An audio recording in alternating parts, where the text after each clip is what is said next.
એટલે હું આવી રીતે બટરનું ઘી બનાવું છું. તો 10 બટરનું ઘી અત્યારે હું બનાવવાની છું. એટલે હું એક સાથે છે ને ઘી બનાવી લઉં, અને ઘી બગડતું પણ નથી એન્કરનું. તો હું એવી રીતે બનાવું છું. ઘણાએ મને પૂછ્યું, એટલે મને છે નિકિતા કહેતી હતી કે બેન મારું બટર છે ને એ કે હું જ્યારે ઘી બનાવું ને ત્યારે છે ને કે શું કહેવાય ફીણા રહી જાય છે ઉપર. તો ફીણા એટલા માટે રહી જાય કે તમે જેમ જેમ ફીણા કાઢો ને એમને એમ વધારે થાય. એટલે શાંતિથી તમે એને મૂકી રાખો ને તો એકસાથે બધા ફીણા હોય ને બળી જાય ને પછી કાઢી લેવાનું. થોડુંક ઠંડુ પડે ને એટલે એવી રીતે કરવાનું. ચાલો હું હવે રોટલી બનાવી લઉં. અને આજે મેં બનાવ્યું છે ચોરી બટેટાનું શાક, પછી મિક્સ દાળ બનાવી, ભાત બનાવ્યો અને રોટલી બનાવું છું. ભગવાનના થાળનું મોડું થઈ ગયું તો આજે હું 5 વાગે થાળ ભગવાનને ધરાવવાની છું. ચાલો ઓકે, હું હવે ઘી કરી લઉં ને રોટલી પણ બનાવી લઉં. ને રક્ષાબંધન આવી રહ્યા છે તો કોણ કોને રાખડી મોકલે છે એના ભાઈને પ્લીઝ કોમેન્ટ કરજો ને શેર સબસ્ક્રાઈબ લાઈક પણ કરી દેજો. આજે હું બનાવું છું બટરનું ઘી. તો હું એન્કર બટર લઈ આવું છું. તમને બતાવું કયા બટરનું ઘી હું બનાવું છું, તમને બતાવી દઉં. આ છે એન્કર બટર. તો એન્કર બટરનું ઘી બહુ જ મસ્ત થાય છે, વર્ષોથી બનાવું છું. તો એન્કર બટરનું ઘી અત્યારે સરસ થાય છે. પહેલાં છે ને વચ્ચે બગડી ગયું હતું, ફરી પાછું છે ને અત્યારે એન્કર બટરનું ઘી ફાઇન થાય છે. તો એસએનડીમાં ગઈ હતી ને તો સસ્તા છે, જેને લેવા હોય તો પ્લીઝ તમે જાજો. 20 બટર લ્યો ને તો 27 અને 90 પેન્સનું છે. તો પ્લીઝ તમે લઈ આવજો. અને જો આવી રીતે મેં છે ને બટરને ઓગાળી લીધા, એટલે કે બટર મૂકી દીધા છે. અને એવી રીતે હું ઘી બનાવવાની છું, તમને બતાવું. આવી રીતે છે ને બટર હોય ને એને ઓગાળી લેવાના. આપણે શું કહેવાય એનું કવર કાઢી ને પછી આમાં મૂકી દેવાના. જો આવી રીતે બટર ઓગળે છે ને છે ને બટરને હંમેશા ધીરે તાએ રાખવાનું, એકદમ ફાસ્ટ ગેસે નહીં રાખવાના, નકર છે ને ઘી તમારું સરસ નહીં બને.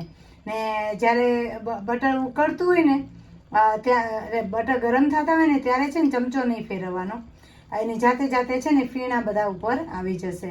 તો જો આવી રીતે હું બટરનું ઘી બનાવી રીતે છે ને ધીરે તાએ રાખી મૂકવાનું ને એને અડવાનું નહીં જ્યાં સુધી ઉપરનું જે આ છે ને ફૂલી છે ને એ છે ને બ્રાઉન કલરની થઈ જશે, એટલે કે બદામી કલરની થઈ જશે.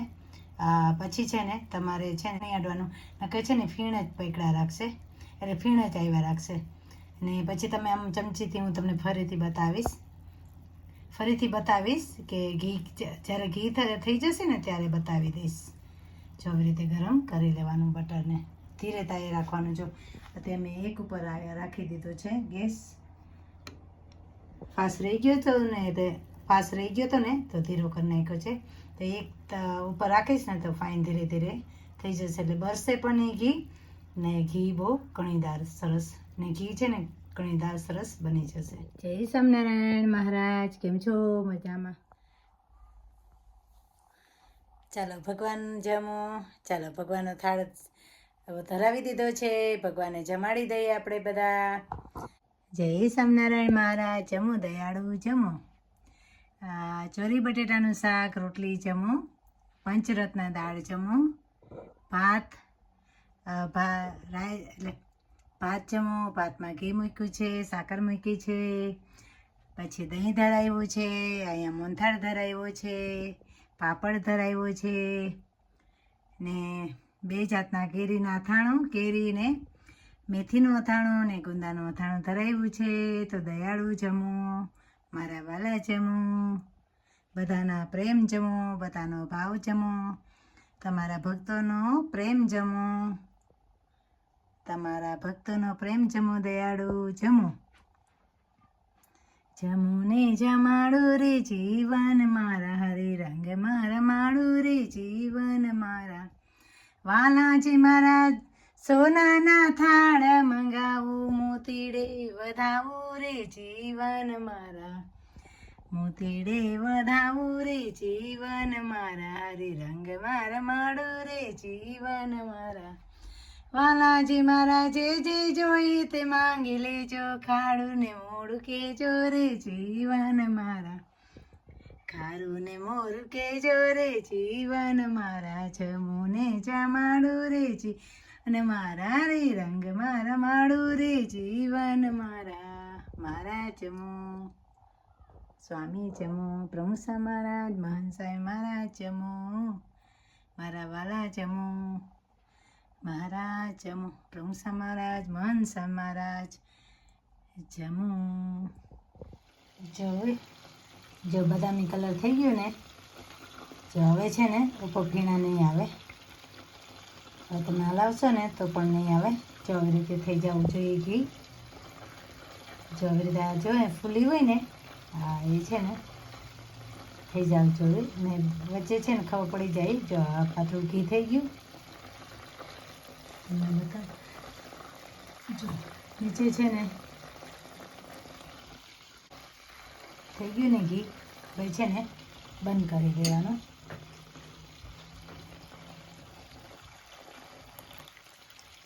જો મસ્ત થઈ ગયું ને, એકદમ કણીદાર બની ગયું છે.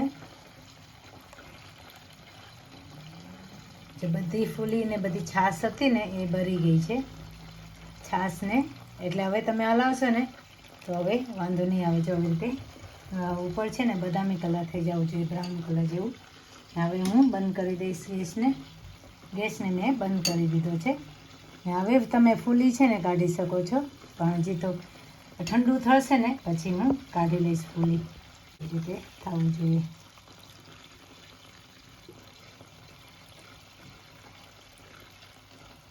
ઘી થઈ ગયું છે બરાબર. હવે છે ને થોડી વાર રહી આ બંધ થઈ જશે ને, ઠંડુ થવા દઈશ ને પછી છે ને હું આ ફૂલી કાઢી લઈશ. આ જે ફૂલી છે ને એ કાઢી લેવાની. ફૂલી થોડી રહે નકર છે ને ફીણા થયા રાખે, જ્યાં સુધી બરે નહીં ને ત્યાં સુધી. ઓકે, આ છે ને જે કેટલી આછી થઈ ગઈ જોયું. હવે છે ને હું અમારા કવીમાં કાઢી લઈશ આવી રીતે.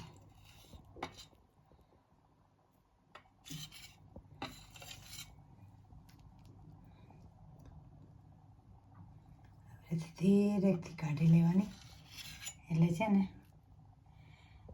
અંદર છે ને મિક્સ ના થઈ જાય એ ધ્યાન રાખવાનું. પછી છે ને ગળણી હોય ને તમારી પાસે, અને ગળણીમાં ગાળી લેવાનું. આવી રીતે કાઢી લેવાનું.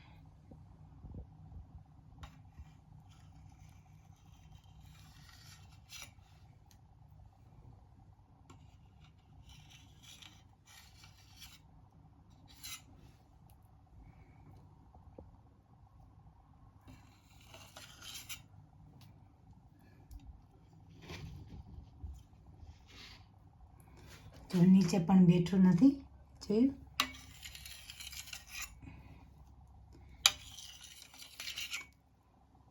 અમે છે ને ઘી કરેલું ગામડે, કે દાદી હતા ને, અમારે ગાયો હતી, ભેંસો હતી ગામડે.